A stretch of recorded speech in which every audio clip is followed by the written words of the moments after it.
Inawezekana umewahi kufanya jambo au kufanya kitu kwa siku nzima na mwisho wa siku ukajikuta umechoka sana. Lakini sasa kila ukirudi nyuma na kuanza kujiuliza kuwa nimefanya nini cha maana, hakuna jibu unalolipata na wala hauoni kama umefanya kitu cha maana. Tatizo linaweza kuwa si juhudi au uwezo, lakini tatizo linaweza kuwa ni focus. Leo nitazungumza kwa nini focus ni mbinu muhimu inayokusaidia wewe kufikia malengo yako au kukamilisha kazi ambayo wewe unataka kuifanya. Hebu tuone focus ni nini. Focus ni ile hali au ule uwezo wa kuweka nguvu zako zote, wa kuweka akili yako, muda wako, moyo wako na jitihada zako zote kwenye jambo moja bila ya kuchanganya na mambo mengine. Focus ni kuweka nguvu zako, rasilimali zako kwenye kitu kimoja mpaka uhakikishe kinafanikiwa bila ya kuchanganya na kitu kingine. Warren Buffett amewahi kusema kuwa tofauti kubwa kati ya watu waliofanikiwa na waliofanikiwa zaidi ni kwamba watu waliofanikiwa zaidi wamekuwa ni watu ambao mara zote wanasema hapana kwa kila kitu. Hii ikiwa ina maana kwamba focus ni kuchagua jambo moja na kuachana na mambo mengine, hata kama yanaonekana ni mazuri, hata kama yanaonekana yana faida kwa wakati huo. Sasa siku zote mtu mwenye focus kwanza anakuwa na matokeo bora ya kazi yake. Focus inakuletea ubora wa hali ya juu. Ukweli ni kwamba akili ya binadamu haina uwezo wa kuchakata, wa kufikiri na kufanya mambo mawili makubwa kwa wakati mmoja. Kuna lazima moja litakuwa kipaumbele, alafu jingine ndiyo itafuata. Sasa mtu ambaye ameamua kufanya kitu kimoja kwa umakini zaidi bila ya kuchanganya vitu vingine, ameweka nguvu zake hapo, ameweka akili zake hapo, matokeo ya kazi yake au kile kitu anachokifanya huwa kina matokeo bora zaidi mara 5 ya yule mtu ambaye anafanya vitu vingi kwa wakati mmoja au mtu ambaye ana focus. Hebu mtu yuko anapika lakini pembeni anaosha vyombo, lakini bado wakati huo anachati kwa simu. Ukweli ni kwamba vitu anavyovifanya vinaweza vikafanikiwa lakini visiwe katika ule ubora. Anaweza ndio akaivisha lakini chakula kisiwe kitamu, au akaunguza, au pengine simu yake ikaweza kuanguka kwenye vyombo. Ndivyo hivyo.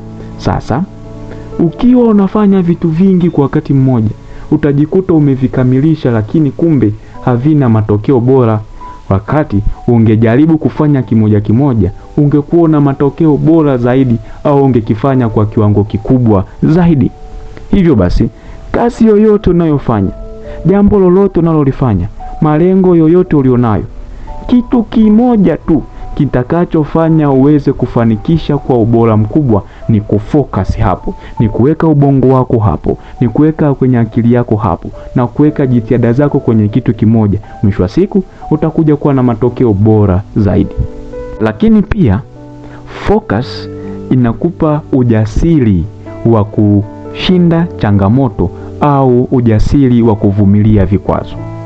Kweli ni kwamba safari yoyote ya malengo makubwa au kitu chochote kenye matokeo makubwa huwa mbele yake kuna changamoto, kuna maumivu, kuna vikwazo, kuna kushindwa, kuna mazingira kutokuwa rafiki. Sasa mtu ambaye hayuko focus, mtu ambaye hajajikomiti mwenyewe kwenye kitu kimoja, anapokutana na hivyo vikwazo, anapokutana na hayo mazingira, ni rahisi kubadilisha mwelekeo, ni rahisi kukata tamaa, ni rahisi kuacha na kuhamia kufanya kitu kingine. Lakini mtu mwenye focus huwa mara zote anaona kwamba vikwazo hivyo ni sehemu ya safari na wala si mwisho wa safari. Hivyo ile focus inampa uvumilivu wa kuendelea mbele. Ile focus inampa ujasiri wa kusonga mbele, kwa sababu akili yake tayari imeadapti kwenye hicho kitu, imeadapti kwenye hayo malengo. Kitu kingine ni kwamba focus inalinda maono yako, inalinda malengo yako na inalinda kusudi lako, kwa sababu mtu asiye na focus anaishi kwa ajili ya mambo ya watu wengine, kwa ajili ya maoni ya watu wengine na kwa ajili ya mahitaji ya watu wengine. Hivyo ni rahisi kuyumbishwa, ni rahisi kuweza kuhamishwa. Leo anabadilisha kitu hiki, kesho anabadilisha kitu kingine, ni kwa sababu hana focus. Lakini mtu mwenye focus na anajua anachokitaka, huwa anaishi kwa ajili ya kusudi lake na kwa ajili ya maono yake na kwa ajili ya mipango yake, haijalishi watu wengine wanafanya nini. Mtu mwenye focus anajua anakwenda wapi na ni kwa nini anakwenda huko, anajua anachokifanya na ni kwa nini anakifanya. Kwa hiyo ni ngumu yeye kuweza kutolewa kwenye mstari wake, kwa sababu tayari ameweka akili yake, ameweka nguvu zake, ameweka na rasilimali zake kwenye hicho kitu kimoja. Hivyo si rahisi kuweza kutoka. Dr. Joel Nanauka aliwahi kusema kwamba hata uende ukamwambie kuwa kilimo cha matikiti kina faida, yeye hatoweka fedha zake hapo.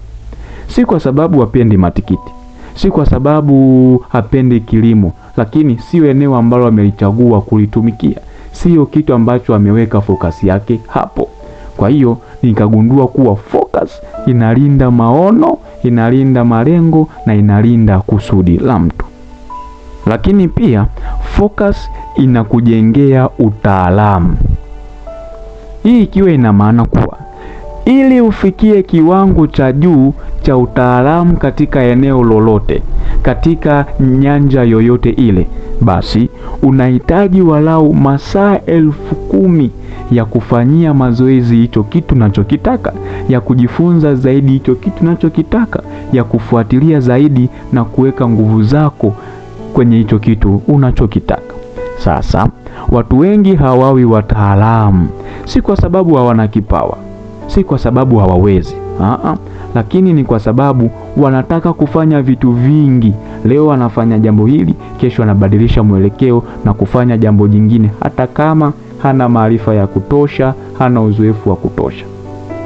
Sasa focus inakutaka ufanye jambo moja, ufate hatua kwa hatua, unaufanye kila siku mpaka uwe nguli, mpaka uwe mtaalamu katika hilo eneo. Unataka kuwa mfanyabiashara, basi unatakiwa kufocus kwenye biashara, unatakiwa kujifunza zaidi kwenye biashara, kutizama watu wengine biashara wanafanyaje kwa muda mrefu, hatua kwa hatua. Mwisho wa siku utajikuta ni mtaalamu wa biashara. Lakini leo ukiwa unafanya biashara, leo umeanzisha biashara, kesho umeenda kwenye uvuvi, hujakaa vizuri umeenda kwenye kilimo, hujakaa vizuri umeenda kwenye kiwanda, manake utakuwa tu ni mtu wa kawaida, hautokuwa ni mtaalamu au hautokuwa ni nguli wa jambo fulani. Kwa hiyo unataka kuwa mtaalamu, focus kwenye kitu kimoja, jifunze kwenye kitu kimoja, weka akili zako kwenye kitu kimoja kwa muda mrefu, fuata hatua kwa hatua. Mwisho wa siku utajikuta wewe ni nguli, na watu wengine watakuwa wanatoka huko wanapotoka, wanakuja kukuuliza wewe, kwa sababu umekifocus kwenye hicho kitu na umetumia muda mwingi kwenye kitu hicho. Na focus huwa inalinda muda wako, kwa sababu mtu anayefanya mambo mengi huwa anajikuta anatumia muda mwingi sana, na vitu anavyovifanya havikamiliki, haviwi bora. Hivyo sasa inabidi achukue muda mwingine kuweza kurekebisha vitu ambavyo amekwisha kuvifanya. Lakini ukiweka focus kwenye jambo moja, ukalifanya na ukahakikisha kwamba linakuwa bora, kwa siku kwanza utajikuta unaokoa muda, lakini pia utajikuta hivyo vitu navifanya bila ya pressure, bila ya wasiwasi, kwa sababu akili yako, nguvu zako, jitihada zako ziko hapo. Kweli ni kwamba focus inaokoa muda wako, inakupa uvumilivu wa kushinda changamoto, focus inakufanya ulinde maono yako, focus inakupa matokeo bora, na zaidi sana Focus inakufanya uwe nguli, uwe mtaalamu au uwe expert kwenye hilo eneo ambalo unataka kufanikiwa. Hivyo basi ni muhimu sana kuwa na focus kwenye kitu kimoja bila ya kuchanganya na mambo mengine, kwa sababu mtu asiyekuwa na focus kwanza ni mtu ambaye anajikuta hakamilishi kazi au yale malengo yake hayatimii. Mtu asiye na focus, mtu anayefanya mambo mengi, mara nyingi anajikuta anachoka. Mtu anayefanya mambo mengi ni rahisi zaidi kupata hasara, kwa sababu leo umeanzisha biashara hii, haijakaa vizuri, haijamaster vizuri, unahamia kwenye biashara nyingine. Biashara nyingine unafeli, unaenda kwenye biashara nyingine. Kwa hiyo zote unaweza kujikuta hazijatiki na wala hazijakliki. Kwa hiyo mwisho wa siku utajikuta umepata hasara. Lakini zaidi sana, ukifanya vitu vingi kwa wakati mmoja, utajikuta unasahau baadhi ya vitu tu. Utajikuta kuna vitu vingine hautovikamilisha. Mimi kuna wakati ilikuwa ikifika jioni nimetulia, ndo naanza kukumbuka, mbona ile kazi sijaifanya? Mbona niliambiwa nifanye hivi lakini sijafanya? Hiyo ilitokana kwa sababu nilijaribu kufanya vitu vingi kwa wakati mmoja. Kwa hiyo ningejipa muda, ningefanya kimoja, nikamia kitu kingine.